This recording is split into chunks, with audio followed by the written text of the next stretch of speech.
আসসালামু আলাইকুম ওয়া রাহমাতুল্লাহি ওয়া বারাকাতুহু। ইন্নাল হামদুলিল্লাহ ওয়াসসালাতু ওয়াসসালামু আলা রাসূলিল্লাহ, আম্মা বা'দ। আউযু বিল্লাহি মিনাশ শাইতানির রাজীম। বিসমিল্লাহির রহমানির রহিম। ইন্না নাহনু নাযালনা যিকরা ওয়া ইন্না লাহু লাহাফিযুন। ওয়া ক্বালা আল্লাহু সুবহানাহু ওয়া তাআলা আর রহমান আল্লামাল কুরআন খালাকাল ইনসান আল্লামাহুল বায়ান। وقال رسول الله صلى الله عليه وسلم خيركم من تعلم القرآن وعلمه. وقال النبي صلى الله عليه وسلم اقرأ وارتقي ورتل كما كنت ترتل في الدنيا فإن منزلتك عند آخر آية تقرأها أو كما قال النبي صلى الله عليه وسلم. চট্টগ্রাম শহরের স্বনামধন্য দ্বীনি শিক্ষা প্রতিষ্ঠান আসুন্না মডেল মাদ্রাসা কর্তৃক আয়োজিত আজকের সবিনা অনুষ্ঠান ও দোয়া মাহফিলে অত্র অধিবেশনে উপস্থিত আছেন চট্টগ্রাম প্রাইভেট মাদ্রাসা কল্যাণ পরিষদের সম্মানিত মান্যবর সভাপতি জনাব হযরত মাওলানা হাফেজ আলম সাহেব বারাকাল্লাহু ফি হায়াতি। উপস্থিত আছেন চট্টগ্রামের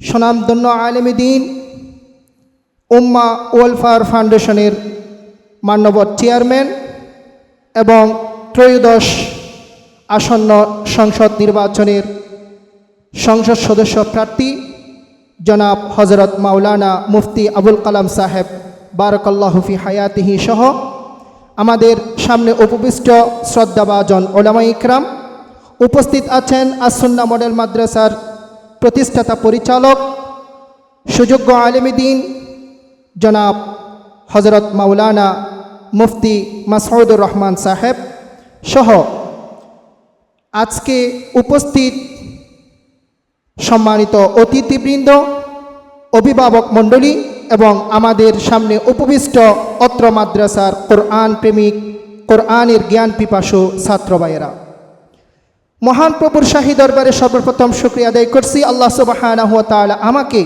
এত সুন্দর বর্ণাঢ্য একটি প্রোগ্রামে আমাকে অংশগ্রহণ করার সুযোগ দান করেছেন, আলহামদুলিল্লাহ।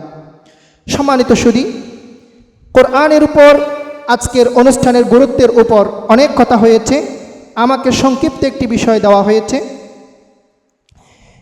বিষয়ের আলোকে পবিত্র কোরআন থেকে কয়েকটি আয়াত এবং রাসূল করিম সাল্লাল্লাহু আলাইহি ওয়াসাল্লামের অজস্র আহাদিসে মোবারকা থেকে কয়েকটি হাদিসের টুকরো আপনাদের সামনে উপস্থাপন করেছি। সম্মানিত সুধী, আজকে আমরা কোনো স্বাভাবিক গতানুগতিক কোনো একটা অনুষ্ঠানে আমরা অংশগ্রহণ করিনি। আমরা অংশগ্রহণ করেছি যে অনুষ্ঠান হচ্ছে আসমানের নিচে জমিনের উপরে আল্লাহ সুবহানাহু ওয়া তাআলার কাছে সবচেয়ে বেশি প্রিয়। কারণ এই অনুষ্ঠানের মধ্যে এই মাদ্রাসার স্টুডেন্ট শুরু থেকে শেষ পর্যন্ত সূরা ফাতিহা থেকে সূরাতুন নাস পর্যন্ত 114 সূরা, পুরো 30টি পারার এই কোরআন মজিদ first to last without looking, না দেখে মুখস্থ করে এবং একটা উস্তাদকে শুনিয়ে সবিনা অনুষ্ঠানের আজকের মাহফিল এবং সবক প্রদান অনুষ্ঠান এই কোরআনের নিউ লেসন নেবে। আল্লাহ সুবহানাহু ওয়া তাআলা পবিত্র কোরআনে এই যে এখানে আমাদের সামনে যারা ছাত্র ভাইয়েরা উপস্থিত আছেন এবং আমাদের সম্মানিত অভিভাবক মণ্ডলী উপস্থিত আছেন, তাদেরকেই আল্লাহ রাসূল সাল্লাল্লাহু আলাইহি ওয়াসাল্লাম স্বীকৃতি দিয়েছেন। প্রথমেই খায়রুকুম মান তাআল্লামাল কোরআন, যারা কোরআন শিখে এবং যারা কোরআন শিখায় ওয়া আল্লামাহু, তারাই হচ্ছে পৃথিবীর বুকে সর্বোত্তম ব্যক্তি। সুবহানাল্লাহি ওয়া বিহামদিহি। এবং শুধু এতটুকু নয়, কেন আল্লাহ সুবহানাহু ওয়া তাআলা সর্বোত্তম ব্যক্তি বলেছেন, এটা নিয়ে আমাদেরকে একটু রিসার্চ করতে হবে, গবেষণা করতে হবে। আমরা একটু বাস্তব জীবনের মধ্যে আমরা দেখব আল্লাহ সুবহানাহু ওয়া তাআলা এই পবিত্র কোরআনকে আমাদের কাছে দান করেছেন। এই পবিত্র কোরআনের নামকরণ করেছেন আল কোরআন। এই কোরআন শব্দটি এসেছে, আমরা যখন অভিধান নিয়ে রিসার্চ করি, করউন থেকে অথবা করনুন থেকে, ধাতু থেকে। করউন শব্দের অর্থ হচ্ছে পড়া, অধিক পঠিত। আমার আগের বক্তা বলেছেন, পৃথিবীর শুরু থেকে আদম আলাইহিস সালাম থেকে শুধু রাসূল করিম সাল্লাল্লাহু আলাইহি ওয়াসাল্লাম পর্যন্ত নয়, আজকে 2025-এর আজকের তারিখ পর্যন্ত পৃথিবীর বুকে কোনো বই, কোনো বুক, কোনো রিসার্চ আর্টিকেল, কোনো গবেষণা গ্রন্থ এই পবিত্র কোরআনের মতো পড়া হয়নি। এই জন্য আল্লাহ সুবহানাহু ওয়া তাআলা এই পবিত্র কোরআনকে নামকরণ করেছেন কোরআন বলে। শুধু এতটুকু, কোরআন আমাদেরকে শেষ নবী, the first and last messenger of almighty আল্লাহ সুবহানাহু ওয়া তাআলা, দ্য প্রফেট মুহাম্মদ সাল্লাল্লাহু আলাইহি ওয়াসাল্লামের মাধ্যমে এই পবিত্র কোরআনকে আমাদের কাছে আল্লাহ পাক দিয়েছেন। শুধু এতটুকু না, কোরআন আমাদেরকে ওপেন চ্যালেঞ্জ করেছেন। এই কোরআনের মধ্যে কয়টা ভুল আছে, কয়টা মিস্টেক আছে। কাফের, মুশরিক, ইহুদি, নাসারা, খ্রিস্টান যারা ইসলামে প্রজ্বলিত যেই আলো আছে, এই আলোকে যারা নিভিয়ে দিতে চায়, তারা সারা দিন সারা রাত পরিশ্রম করে, রিসার্চ করে, প্রচেষ্টা করে এই ইসলামকে পুরো পৃথিবীর বুক থেকে ধ্বংস করে দেওয়ার জন্য। শুধু এতটুকু নয়, আমাদের রিসার্চ যে রয়েছে এই কোরআনের উপরে, ইউনাইটেড স্টেট অফ আমেরিকার মধ্যে, যুক্তরাজ্যের মধ্যে খ্রিস্টান পাদ্রীর মিশনারি যারা আছে, তারা এই কোরআনকে নিয়ে রিসার্চ করার জন্য, ইসলামকে ধ্বংস করে দেওয়ার জন্য তারা প্রতিষ্ঠান করেছে, কোরআনকে নিয়ে রিসার্চ করার জন্য। এই কোরআনকে নিয়ে রিসার্চ করে, প্রতিষ্ঠান করে ধ্বংস করতে হবে না। এই কোরআনের মধ্যে যদি ভুল কেউ যদি প্রমাণিত করতে পারে, তাহলে এই ইসলামকে, এই কোরআনকে ধ্বংস করে দেওয়া যেতে পারে। সম্মানিত সুধী, কোরআন আমাদের কাছে আল্লাহ সুবহানাহু ওয়া তাআলা মেহমান হিসেবে দিয়েছেন। এরপরে আমাদেরকে ওপেন চ্যালেঞ্জ দিয়েছেন। কিভাবে? আপনারা দেখেন, কোরআনকে যদি আপনি প্রশ্ন করেন, হে কোরআন, আপনি আমাদের কাছে এসেছেন, এই কোরআনের মধ্যে কয়টা ভুল রয়েছে, কয়টা মিস্টেক রয়েছে? হাদি নামক একজন বিজ্ঞানী আবিষ্কার করেছে কোরআনের মধ্যে নাকি 22টা ভুল আছে, কোরআনের মধ্যে নাকি 25টা ভুল আছে, আরেকজনে ফাইন্ড আউট করে নিয়ে এসেছে। আমরা বলবো, পৃথিবীর মধ্যে যত মানুষ আছে, যত বিশ্ববিদ্যালয় আছে, যত রিসার্চার আছে, যত রিসার্চ সেন্টার আছে, সবাইকে আল্লাহ সুবহানাহু ওয়া তাআলা আজ থেকে ১৫০০ বছর আগে এই প্রশ্নের উত্তর দিয়েছেন। যালিকাল কিতাবু লা রাইবা ফি, this is the book, there is no doubt in this book, this is the guidance those who are মুত্তাকিন, হুদাল লিল মুত্তাকিন। কোরআন হচ্ছে এমন একটা গ্রন্থ, যে গ্রন্থের মধ্যে সন্দেহ বলতে দূরের কথা, সন্দেহের কোনো অবকাশ নেই। এবং এই কোরআনকে আমি মুত্তাকিদের জন্য পথ প্রদর্শক হিসেবে আমি দুনিয়ার মধ্যে নাজিল করেছি। সুবহানাল্লাহি ওয়া বিহামদিহি। সম্মানিত সুধী, শুধু এতটুকু আল্লাহ সুবহানাহু ওয়া তাআলা শুধু এতটুকু না, এই প্রশ্নের উপরে আবার ওপেন চ্যালেঞ্জ করেছেন। পৃথিবীর মধ্যে যত মানুষ আছে, যত আশরাফুল মাখলুকাত, সৃষ্টির যারা সেরা জীব, জিন, ইনসান আছেন, আপনারা সবাই একত্রিত হয়ে বসেন, কোরআন নিয়ে রিসার্চ করেন। অন্য যত বিজ্ঞানী আছেন সবাই বসে আপনারা রিসার্চ করেন। কোরআনকে আপনারা এই কোরআনের মধ্যে ভুল আপনারা ফাইন্ড আউট করে নিয়ে আসেন। আমার কথা না, পবিত্র কোরআনে বলেছেন, আম ইয়াকুলুনা ইফতারা, যদি তোমরা কোরআনকে নিয়ে যদি সন্দেহ পোষণ করে থাকো, তাহলে তোমরা একটু গবেষণা করে বসো। কুল ফাতু বিআশরি সুওয়ারিম মিন মিথলি, পবিত্র কোরআন থেকে 10টা সূরা তোমরা বানিয়ে নিয়ে আসো। আজকে 2025 সালের আজকে পর্যন্ত সময় অতিবাহিত হয়েছে, কেউ এই চ্যালেঞ্জের মোকাবেলা করতে পারে নাই। একটু চ্যালেঞ্জটা একটু কঠিন হয়ে গেছে, আরেকটু ইজি করে আল্লাহ পাক দিয়েছেন, না 10টা সূরা কঠিন হয়ে যাবে। আপনারা সবাই, যত বিশ্ববিদ্যালয় আছে, গবেষণাগার আছে, রিসার্চ সেন্টার আছে, সবাই একত্রিত হয়ে শুধু 10টা সূরা নয়, একটা সূরা বানিয়ে নিয়ে আসেন। শুধু একটা সূরা। পৃথিবীর মধ্যে কোরআনের মধ্যে যে সবচেয়ে ছোট সূরা আছে, কি আছে? সূরাতুল কাউসার, ইন্না আ'তাইনাকাল কাউসার ফাসাল্লি লিরাব্বিকা ওয়ানহার ইন্না শানিআকা হুয়াল আবতার।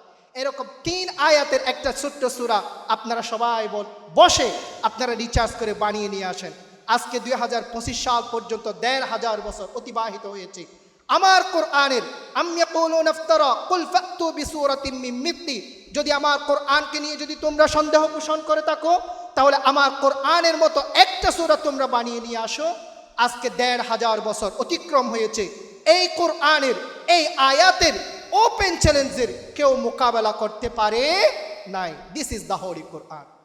এটা হচ্ছে আমাদের কোরআন, এটাই হচ্ছে আমাদের ইসলাম। ইসলামকে ভুল সাব্যস্ত করার জন্য কিছুই করতে হতো না। আজ থেকে 1500 বছর আগে যারা কাফের মুশরিক সম্প্রদায় আছে সবাই একত্রিত হয়ে যদি আবু লাহাব নামক এক ব্যক্তিকে যদি ইসলাম ধর্ম গ্রহণ করাতে পারত, তাহলে আমার কোরআন ভুল সাব্যস্ত হতো, আমার ইসলাম ভুল প্রমাণিত হতো। কারণ আল্লাহ সুবহানাহু ওয়া তাআলা পবিত্র কোরআনে বলেছেন, তাব্বাত ইয়াদা আবি লাহাব মা আগনা আনহু মালুহু ওয়া মা কাসাব। আবু লাহাব ধ্বংস হয়ে যাবে, ধ্বংস হয়ে। আল্লাহ সুবহানাহু ওয়া তাআলা বদদুআ করে দিয়েছেন, সবাই মিলে যদি আবু লাহাবকে যদি ইসলাম ধর্ম গ্রহণ করাতে পারত, তাহলে কোরআন ভুল প্রমাণিত হতো। পেরেছে? না, পারে নাই। দিস ইজ দ্য হোলি কোরআন। শুধু এতটুকু না, কোরআন কোনো বিজ্ঞানের বই নয়, কোরআন কোনো বিজ্ঞানের বুক নয়। আমরা তো বিশ্ববিদ্যালয়ে এগুলো নিয়ে আমরা গবেষণা করি, আল কোরআন অ্যান্ড মডার্ন সায়েন্স, আমরা বিশ্ববিদ্যালয়ে এগুলোর উপর ক্লাস নিই, রিসার্চ করি। আমরা রীতিমতো অবাক হয়ে যাই।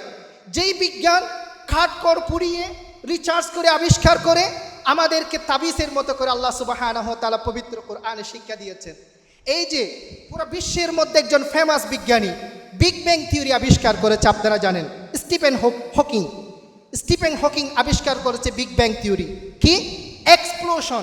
পুরো পৃথিবী সবাই একীভূত ছিল, একটা বিশাল বিস্ফোরণের মাধ্যমে আজকে পৃথিবী এগুলো বিক্ষিপ্ত আকারে চন্দ্র, সূর্য, গ্রহ, নক্ষত্র, অ্যান্ড্রোমেডা গ্যালাক্সি সবগুলো বিক্ষিপ্ত হয়েছে, আবিষ্কার করেছে, পুরো বিশ্বের মধ্যে ফেমাস হয়েছে। কিন্তু আজ থেকে ১৫০০ বছর আগে বিগ ব্যাং থিওরি আল্লাহ সুবহানাহু ওয়া তাআলা পবিত্র কোরআনের মধ্যে আমাদেরকে শিক্ষা দিয়েছেন। আওয়ালাম ইয়ারাল্লাযীনা কাফারু আন্নাস সামাওয়াতি ওয়াল আরদা কানাতা রাতকান ফাফাতাকনাহুমা। কাফের মুশরিকরা কি ভেবে দেখে না? আন্নাস সামাওয়াতি ওয়াল আরদা কানাতা রাতকা, আসমান জমিন গ্রহ নক্ষত্র চন্দ্র সূর্য সব একীভূত ছিল। ফাফাতাকনাহুমা, আমি আল্লাহ সুবহানাহু ওয়া তাআলা সবগুলোকে বিক্ষিপ্ত করে দিয়েছি। সুবহানাল্লাহি ওয়া বিহামদি। জলবায়ু বিজ্ঞানীরা বলে পৃথিবীতে যত প্রাণ আবিষ্কার হয়েছে সবগুলো পানি থেকে। এই আয়াতে আল্লাহ পাক বলেছেন, ওয়াজআলনা মিনাল মাই কুল্লা শাইইন হাই, আমি আল্লাহ সুবহানাহু ওয়া তাআলা সমস্ত জীবনকে সৃষ্টি করেছি পানি থেকে। সুবহানাল্লাহি ওয়া বিহামদি। আর এই যে যারা বিজ্ঞানী আছে, আরও অনেক বিজ্ঞানী যারা এমব্রায়োলজি নিয়ে গবেষণা করে, অর্থাৎ মানুষকে নিয়ে যারা ৩.৫ হাত বডি নিয়ে যারা মেডিকেল সায়েন্টিস্ট যারা আছে, তারা অবাক হয়ে যায় পবিত্র কোরআনকে নিয়ে যখন পড়ে। আল্লাহ সুবহানাহু ওয়া তাআলা পবিত্র কোরআনে ১৫০০ বছর আগে ব্রোন এমব্রায়োলজি সম্পর্কে বলেছেন। সুম্মা খালাকানান নুতফাতা আলাকা ফাখালাকানাল আলাকাতা মুদগা ফাখালাকানাল মুদগাতা ইযামা ফাকাসাওনাল ইযামা লাহমা সুম্মা আনশানাহু খালকান আখার ফাতাবারাকাল্লাহু আহসানুল খালিকিন। সময়ের স্বল্পতার দরুন আমি ব্যাখ্যা করছি না। আমি আমাদের সম্মানিত অভিভাবকদেরকে একটা মেসেজ বলছি। আমাদের সম্মানিত অভিভাবক যারা আধুনিক নয়, আধুনিকের উপরে অত্যাধুনিক, যারা আরও বেশি মডার্ন চিন্তা করে, আপনারা চান বাচ্চাদেরকে ইসলামও শিক্ষা দেবেন, বিজ্ঞানও শিক্ষা দেবেন, সায়েন্স নিয়ে পড়ালেখা পড়বে, আলেমও হবে, কোরআনও মুখস্থ করবে, ডাক্তারও হবে, কোরআন মুখস্থ করবে, ইঞ্জিনিয়ার হবে, কোরআন মুখস্থ করবে, সায়েন্টিস্ট হবে, লয়ার হবে, বিজ্ঞানী হবে। যারা চিন্তা করবেন তারা কিডসদেরকে, বাচ্চাদেরকে এই সমস্ত যেই মডেল মাদ্রাসা, আসুন্নাহ মডেল মাদ্রাসায় আপনারা ভর্তি করাবেন। কারণ আপনার বাচ্চা যখন কিডস 1 থেকে ক্লাস 5 স্টার্ট কমপ্লিট করার আগেই আপনার বাচ্চা হাফেজে কোরআন হয়ে যাবে। এই কোরআনের আমি যে থিওরিগুলো, তথ্যগুলো আপনাদেরকে দিয়েছি, এগুলো ও চিন্তায় আলটিমেটলি ও মেমোরাইজ করে ফেলবে। ও যখন ক্লাস 9-এ গিয়ে ও যখন সায়েন্স নিয়ে পড়াশোনা করবে, ও যখন ডক্টর হবে, ডক্টর হওয়ার পরে সে যখন কোরআন খুলবে, আল্লাহ সুবহানাহু ওয়া তাআলা এই কোরআনের আয়াত নিয়ে সে রিচার্জ করতে পারবে। ডাক্তার হাফেজে কোরআন, ইঞ্জিনিয়ার হাফেজে কোরআন, লয়ার হাফেজে কোরআন, সায়েন্টিস্ট হাফেজে কোরআন, আর্কিটেকচার হাফেজে কোরআন হতে পারবে। এই যে প্রাইভেট প্রতিষ্ঠান আসুন্নাহ মডেল মাদ্রাসায় যদি আপনারা বাচ্চাদেরকে ভর্তি করান, আল্লাহ পাক আমাদের সম্মানিত অভিভাবকদের এই যে মনের আশা আকাঙ্ক্ষা নিয়ে বাচ্চাদেরকে এখানে দিয়েছেন, আল্লাহ পাক তাদের আকাঙ্ক্ষাকে, আশাকে পূরণ করুন। এবং আমাদের সম্মানিত আসাতিজা ইকরাম এবং শিক্ষার্থীরা যে কষ্ট, প্রচেষ্টা এবং এই মাদ্রাসার প্রতিষ্ঠাতা পরিচালক যে কষ্ট করে যাচ্ছেন, আল্লাহ পাক এই প্রতিষ্ঠানকে পুরো চট্টগ্রামের নয়, পুরো বাংলাদেশের মধ্যে একটি প্রতিষ্ঠিত প্রতিষ্ঠান হিসেবে আসুন্নাহ মডেল মাদ্রাসাকে আল্লাহ পাক কবুল করে নিন। এই প্রত্যাশা রেখে আমি আমার সংক্ষিপ্ত বক্তব্য এখানে শেষ করছি। ওমা তৌফিক ইল্লা বিল্লাহ, আলাইহি তাওয়াক্কালতু ওয়া ইলাইহি উনীব। আসসালামু আলাইকুম ওয়া রাহমাতুল্লাহ।